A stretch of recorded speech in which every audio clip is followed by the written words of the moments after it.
और बिल्कुल ही main road पे है, आपको दिखेगा गुलाब का ढाबे का बैनर, ये बोर्ड दिखेगा आपको, और यहाँ से बिल्कुल स्ट्रेट जाना सीधा।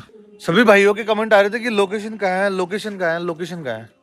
तो भाई आपको मैं लोकेशन दिखा देता हूँ कि कहाँ पड़ता है गुलाब का ढाबा, और रिंगस रोड मेन रोड पे पड़ता है, आपको दिखाता हूँ मैं, ठीक है। और हाँ, ये रोड चला जाएगा रिंगस, ये देख सकते हो, ये रिंगस जाएगा, ये वाला रोड, ये वाला रोड। और ये आप शाहपुरा कोटपुतली बै रोड से आओगे ना, अजीतगढ़ से आगे, अजीतगढ़ से आगे आओगे ये पड़ेगा, ठीक है, देख सकते हो। और बिल्कुल ही मेन रोड पे है, आपको दिखेगा गुलाब का ढाबे का बैनर, ये बोर्ड दिखेगा आपको, और यहाँ से बिल्कुल स्ट्रेट जाना सीधा, ये देख सकते हो। बिल्कुल ये है अपनी लोकेशन है, ये मेन रोड पे ही। कॉन्टेक्ट नंबर बता देता हूँ अपने 8740067139, ये मेरे कॉन्टेक्ट नंबर है। आप मेरे को व्हाट्सअप करिए, व्हाट्सअप पे कॉल करिए, मैसेज करिए और ऑर्डर दीजिए जल्दी से जल्दी। और जल्दी जल्दी विजिट करो गुलाब दा ढाबा पे, बढ़िया मटन, अंडा करी, चिकन सब कुछ मिलेगा आपको, सिर्फ मिलेगा गुलाब दा ढाबा पे। Thank you.